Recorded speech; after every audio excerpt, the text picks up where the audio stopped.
Bueno, es un privilegio para mí empezar y compartir con ustedes estas sesiones. Mi nombre es Andrés Abraham Duncan. Soy el director del Instituto Iberoamericano de Estudios Transculturales. Con mi familia hemos servido al Señor en diferentes lugares a través de nuestra profesión. Soy médico de profesión y también he realizado estudios específicamente en el área de comunicación transcultural, y ha sido el privilegio trabajar en varios países de diferentes lugares, incluyendo en Medio Oriente, en Asia Central, en África y en Europa, y en todos ellos pues hacer lo que hace un discípulo, hacer discípulos que hacen discípulos. Vamos a hablar acerca de por qué hacemos lo que hacemos y cuál es nuestro trabajo, nuestra misión. ¿Por qué hacemos lo que hacemos? El artículo 18 de los derechos humanos dice que toda persona tiene el derecho a la libertad de pensamiento y de religión, y que este derecho incluye la libertad de cambiar de religión o de creencia, así como la libertad de manifestar su religión y su creencia individual y colectivamente, tanto en público como en privado, por la enseñanza, la práctica, el culto y la observancia. Entonces, es importante para nosotros entender a qué es lo que nosotros hemos sido llamados, qué es lo que es parte de nuestra fe y qué es lo que a veces llamamos misiones. Uno de mis amigos que ahora está con el Señor, Rick Love, en un momento fue interpelado por un príncipe y en un país musulmán, y él le dijo: aquí hay completa libertad de fe, de creencia, de religión. Y mi amigo dijo: bueno, entonces yo puedo compartir el evangelio con cualquier persona, no importa cuál sea su religión. Y él le dijo: no puedes hacerlo. Y él le dijo: bueno, entonces yo no tengo libertad de practicar mis creencias, porque quien me dijo a mí que hiciéramos discípulos de todas las familias de la tierra, discípulos que hacen discípulos de todas las naciones de la tierra, fue mi Señor. Y entonces es importante que nosotros entremos con esta necesidad de que necesitamos un cambio de paradigma en lo que es la misión en el siglo XXI. ¿Quién entiende mejor la Biblia? ¿Un cristiano latinoamericano, hispano, o un lama tibetano? Pues resulta que muchos años atrás había una misionera llamada Gladys Aylward, y ella fue a trabajar en la China. Y estando allí en la China, ella fue tomada por unos monjes y fue llevada a un convento budista tibetano. Y ella estaba muy asustada y muy sorprendida sobre lo que estaba sucediendo allí. Y estos monjes budistas le dijeron a ella: ay, no te asustes, lo que sucede es que hace muchos años nosotros bajamos al mercado y encontramos un librito, y en ese librito un versículo nos pareció de una importancia especial. Cristo había dicho: id por todo el mundo y predicad el evangelio a toda criatura. Entonces, dijeron ellos, sencillamente alguien tenía que venir a decirnos más acerca de este maravilloso Dios.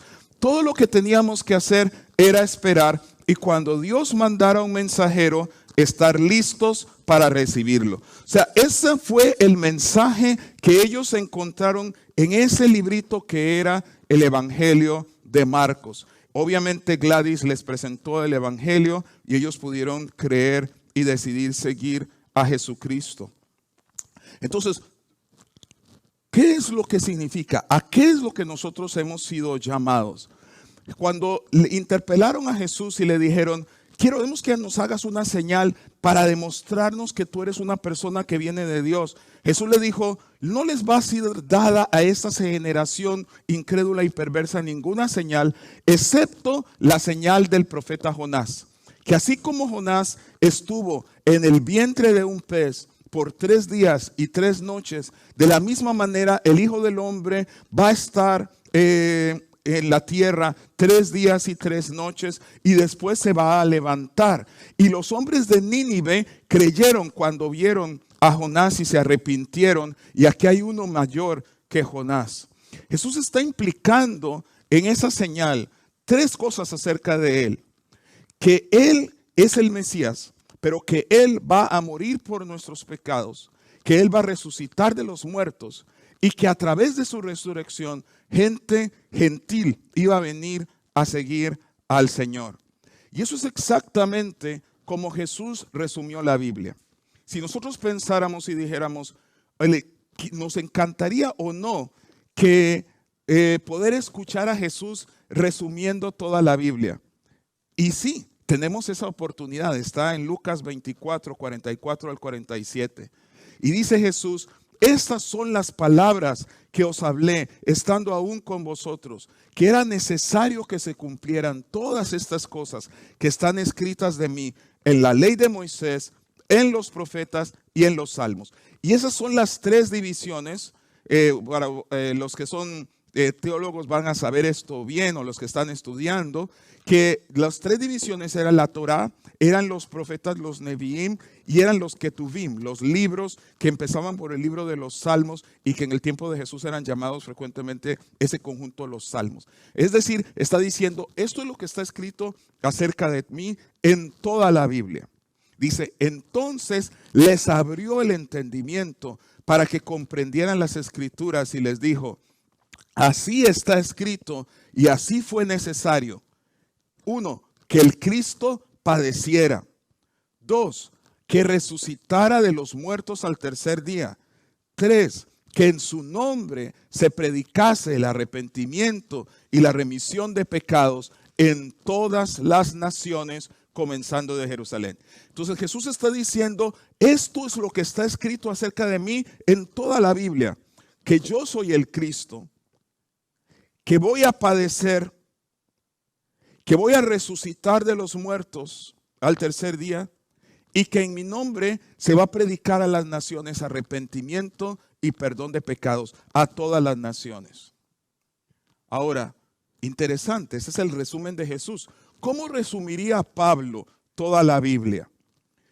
Nosotros otra vez tenemos ese privilegio, porque el libro de los Hechos nos dice en el capítulo 26, versículos 22 al 23, el resumen que Pablo le da al rey Agripa y a los que están con él acerca de las buenas nuevas.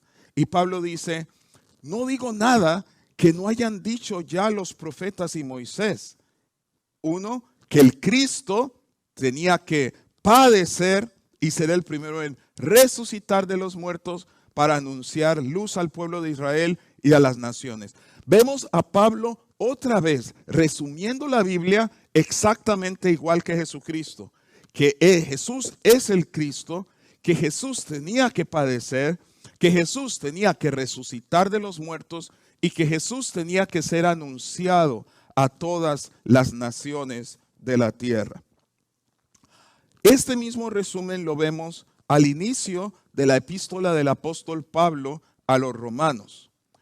Dice: Pablo, siervo de Jesucristo, llamado a ser apóstol, apartado para anunciar el evangelio de Dios, que por medio de sus profetas ya había prometido en las sagradas escrituras.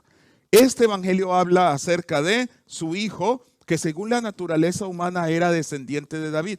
¿Por qué es importante que es descendiente de David? Porque esto le señala como el Mesías. Entonces, otra vez, que Jesús es el Cristo, que Jesús resucitó de los muertos, por lo tanto murió, y que por medio de él y en honor a su nombre recibimos el don apostólico para persuadir a todas las naciones a que obedezcan a la fe. Entonces vemos otra vez los mismos elementos. Cuando vamos a 1 de Corintios, capítulo 15, volvemos a ver nuevamente estos elementos. El apóstol Pablo dice: ahora, hermanos, quiero recordarles el evangelio que les prediqué, el mismo que recibieron y en el cual se mantienen firmes. Mediante este evangelio sois salvos si se aferran a la palabra que les prediqué. De otro modo habéis creído en vano. ¿Y cuál es esa palabra? Porque ante todo les transmití a ustedes lo que yo mismo recibí, que Cristo murió por nuestros pecados, conforme a las Escrituras, que fue sepultado, que resucitó al tercer día, conforme a las Escrituras, y que se apareció a sus apóstoles. Y luego Pablo sigue hablando a través de 1 Corintios 15 y dice que Cristo va a reunir todas las cosas debajo de sus pies y que cuando llegue ese momento, Él va a entregar el reino al Dios y Padre cuando haya anulado todo principado, autoridad y poder, porque es necesario que Él reine hasta que haya puesto a todos sus enemigos debajo de sus pies. Entonces vemos otra vez los mismos elementos. En Colosenses capítulo 1, nuevamente vemos lo que dice la palabra de Dios. Dice, empezando en el versículo 15, Él es la imagen del Dios invisible, el primogénito de toda creación. Ahí habla de la deidad de Jesucristo, va más allá. Dice, porque en Él fueron creadas todas las cosas, tanto en los cielos como en la tierra, visibles e invisibles, ya sean tronos o dominios o poderes y autoridades, todo ha sido creado por medio de Él y para Él, para Él. Y Él es antes de todas las cosas y en Él todas las cosas permanecen. Él es también la cabeza del cuerpo que es la iglesia y Él es el principio, el primogénito de entre los muertos, a fin de que reciba toda la primacía, porque agradó al Padre que en Él habitara toda la plenitud y por medio de Él reconciliar otra vez todas las cosas consigo, habiendo hecho la paz mediante la sangre de su cruz por medio de Él, ya sean las que están en la tierra o las que están en los cielos. Y por último vemos el resumen de Lutero del Evangelio. El Evangelio es la historia sobre Cristo, el Hijo de Dios e Hijo de David, quien murió y resucitó y fue establecido como Señor. Entonces, es importante para la iglesia del siglo XXI entender esto bien claramente, que las buenas noticias son que Jesús es el Cristo, el Rey de Israel y el Rey de todas las naciones de la tierra, el Rey del mundo. Segundo, que ese Mesías, que ese Cristo tenía que morir por nuestros pecados. Tercero, que Él iba a resucitar de los muertos conforme a las Escrituras.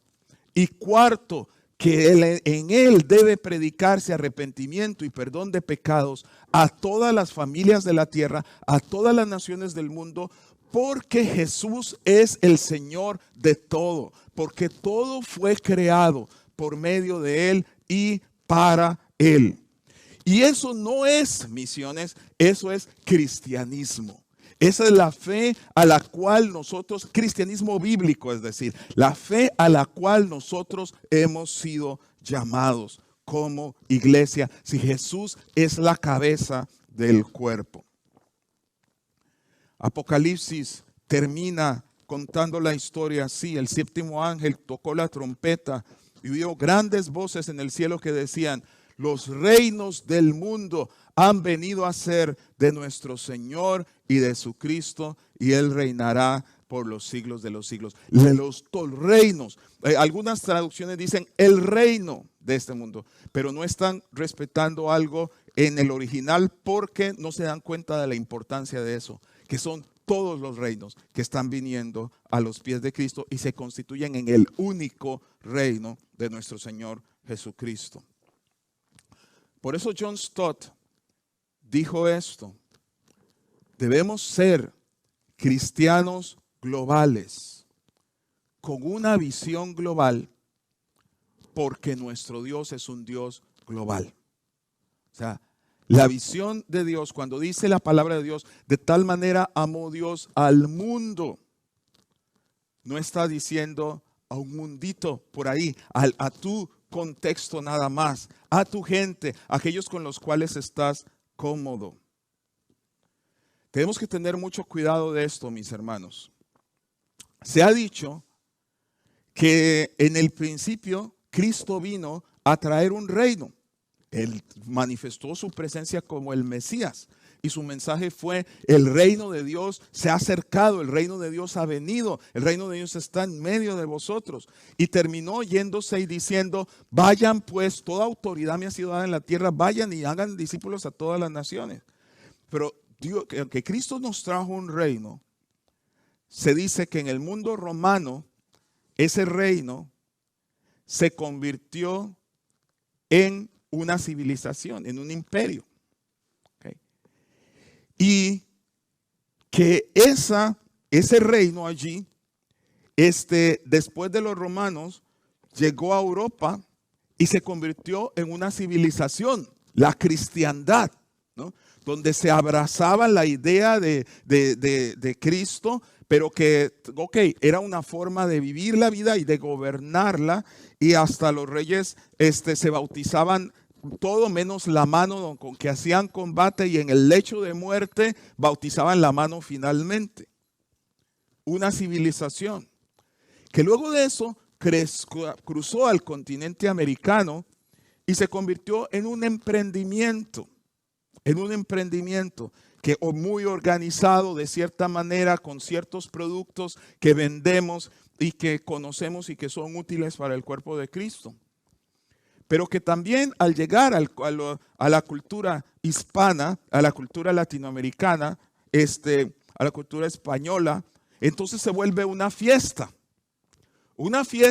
a la que nosotros invitamos a nuestra familia y a aquellos que están más allegados a nosotros. Pero tenemos que regresar al principio, porque las soluciones del siglo XXI están en el siglo I. Es el reino global de Jesucristo. Como dijo Gerhard Sitzer, Dios vino como humano, el reino apareció en persona.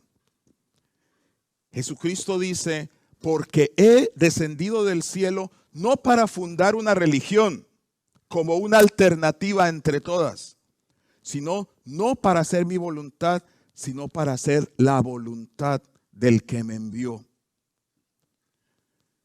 Que Dios no es agradado principalmente a través de religión. O sea, sí, la religión es parte de la vida y el cristianismo tiene respuestas en esa área también. Pero la religión no es la solución, sino la voluntad de Dios, el gobierno de Dios en el mundo. Por lo cual, al entrar Él al mundo, dice: sacrificio y ofrenda, o sea, hitos religiosos, o sea, no has querido, pero un cuerpo has preparado para mí. En holocaustos y sacrificios por el pecado no te has complacido. Entonces dije: he aquí, yo he venido, en el rollo del libro está escrito de mí, para hacer, oh Dios, tu voluntad. Por eso, cuando los fariseos se preguntan: ¿y cómo va a venir el reino? ¿Y dónde va a venir el reino? Que a veces todavía nos lo estamos preguntando. Jesús les respondió y les dice: el reino de Dios no viene con advertencia, no viene con señales visibles y dirán: mira, aquí está o allí está, porque he aquí que el reino de Dios entre vosotros está. Jesús estaba allí en medio de ellos. No dijo dentro de vosotros, que dicho sea de paso es una traducción incorrecta cuando se piensa en el contexto. También dijo Jesús: pero si yo expulso a los demonios por el Espíritu de Dios, entonces el reino de Dios, el gobierno de Dios, la voluntad de Dios se ha venido en medio de ustedes. Por eso Jesús nos enseñó a orar: venga tu reino, hágase tu voluntad, así en la tierra como en el cielo.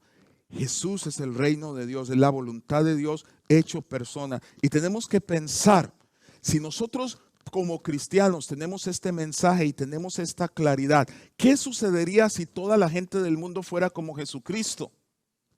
Entenderíamos que el reino de Dios es la solución para nuestro mundo y es la solución para nuestra eternidad. Jesús entonces dijo: paz a vosotros, como el Padre me ha enviado, así también yo os envío. Una vez que vemos, la voluntad de Cristo la voluntad de Dios estuvo en Cristo, pero Cristo también dice: como el Padre me envió, así yo también os envío. Es decir, han sido perdonados, han sido redimidos, han sido empoderados por el Espíritu Santo, han sido equipados con la palabra de Dios para salir y ser lo mismo que yo, para hacer la voluntad de Dios en este mundo y para proclamar el gobierno de Dios sobre todas las cosas. He aquí mi siervo, a quien yo sostengo, mi escogido, en quien mi alma se complace. He puesto mi espíritu sobre él. Él traerá justicia a las naciones. No clamará, ni alzará su voz, ni hará oír su voz en la calle. No quebrantará la caña cascada, ni quebrará, ni apagará el pábilo mortecino. Con fidelidad traerá justicia. No se desanimará, ni desfallecerá, hasta que haya establecido en la tierra la justicia, y las costas esperarán su ley. Y ese sigue siendo lo que Cristo está haciendo el día de hoy. Y nosotros somos su cuerpo, la plenitud de aquel que todo lo llena en todo. La misión de Cristo es nuestra misión. Recibiréis poder cuando haya venido sobre vosotros el Espíritu Santo, y me seréis testigos. Jesús se acercó a ellos y les habló diciendo: toda autoridad me ha sido dada en el cielo y en la tierra. Por tanto, vayan y hagan discípulos de todas las naciones, bautizándolos en el nombre del Padre, del Hijo y del Espíritu Santo, y enseñándoles que guarden todas las cosas que os he mandado. Y he aquí que yo estoy con vosotros todos los días hasta el fin del mundo. Y por allí alguien ha dicho: bueno, pero eso no es imperativo. Mira que en el griego tal cosa. Pero uno de los más grandes expertos en el lenguaje griego, escritor de varios de los libros de texto que se han utilizado, dice: el problema con es que es un poquito de griego, puede producir muchos problemas. Mucho griego resuelve los problemas. Y dice: es definitivamente una orden lo que el Señor nos está dando aquí. De Génesis a Apocalipsis, la Biblia nos cuenta la historia de la misión de Dios en el mundo, dice Michael T. Cooper. Y estoy citando aquí a varios autores de diferentes trasfondos teológicos. Para que ustedes puedan ver cómo coinciden. Ser discípulo, dice James Dunn, era entonces tomar parte en la misión de Jesús. N.T. Wright dice: la iglesia existe para lo que llamamos misiones, para anunciar al mundo que Jesús es su Señor. Esta es la buena noticia, y cuando es anunciada, transforma a pueblos y a sociedades. Darrell Buck dice: la prioridad de la iglesia hasta que Jesús regrese, una misión que nunca debe de perder de vista, es dar testimonio de Jesús hasta los confines de la tierra. La iglesia existe principalmente para extender el testimonio apostólico sobre Jesús a todas partes. David Platt, el pastor: una parte fundamental de hacer discípulos localmente debe ser un enfoque en hacer discípulos globalmente. El pastor John King: hacer discípulos de todas las naciones honestamente no estaba en mi radar. Había aceptado un papel demasiado pequeño en el reino. John Piper: toda la historia se está moviendo hacia una gran meta, la ardiente adoración de Dios y su Hijo por todas las etnias de la tierra. Misiones no es esa meta, pero es el medio para lograrlo. El rabí mesiánico Loren Jacobs: Dios nos creó como una nación especial para hacer luz a las otras naciones y enseñarles sobre el único Dios y sobre cómo reconciliarse con Él y recibir salvación. Cuando las naciones aprenden sobre Él, se unen en la misma misión. Jürgen Moltmann: no es la iglesia la que tiene una misión de salvación que cumplir en el mundo. Es la misión del Hijo y del Espíritu a través del Padre la que incluye a la iglesia. Es decir, eso es lo que Jesús está haciendo, eso es lo que Dios está haciendo, eso es lo que el Espíritu está haciendo, y nosotros tenemos el privilegio como iglesia de unirnos a lo que Dios está haciendo. Por último, el apóstol Pablo le dice a los tesalonicenses, una iglesia con la cual pudo pasar muy poco tiempo, porque la persecución les obligó a sacarle de allí. Pero el apóstol Pablo dice, porque conocemos, hermanos, amados de Dios, vuestra elección. ¿Cómo lo sabéis? Pues nuestro evangelio no llegó a vosotros en palabras solamente, sino también en poder, en el Espíritu Santo y en plena certidumbre, como también sabéis cuáles fuimos entre vosotros por amor de vosotros. Y vosotros vinisteis a ser imitadores de nosotros y del Señor. Eso es lo que significa ser un discípulo. O sea, vivir como Cristo, vivir como vivieron los apóstoles para que nos mostraron el ejemplo. Vinisteis a ser imitadores de nosotros y del Señor, recibiendo la palabra en medio de gran tribulación, con gozo en el Espíritu Santo, de tal manera que habéis sido ejemplo. O sea, el ejemplo del Señor, seguido por el ejemplo de los apóstoles, seguido por el ejemplo de los tesalonicenses, que ahora ha resultado en ejemplo para todos los de Macedonia y Acaya que han creído, porque partiendo de vosotros ha sido divulgada la palabra del Señor, no solo en Macedonia y Acaya, o sea, ya también vamos a otro nivel, no solo siguieron el ejemplo del Señor, de los apóstoles, de los tesalonicenses, a Macedonia y Acaya, sino ahora también en todo lugar vuestra fe en Dios se ha extendido, de modo que nosotros no tenemos necesidad de hablar nada. O sea, este es el mensaje que nos dan claramente las Escrituras. Y nosotros, al entrar en un tiempo en que vamos a ser retados en nuestra fe, en que nos van a decir esas palabras, no, ustedes pueden practicar la fe que sea, nada más siéntense y cállense. Es el momento en que nosotros tenemos que entender y decir, ok, esto no es misiones, esto es cristianismo. A esto hemos sido llamados por Jesucristo. Para eso existe la iglesia. Esa es la misión que Cristo está llevando a cabo. Reunir todas las cosas bajo su dominio para Él mismo entregarlas al Padre y Dios sea todo en todos. Esta es nuestra misión y esto es a lo que hemos llamados. Esta es la razón por la que hacemos lo que hacemos.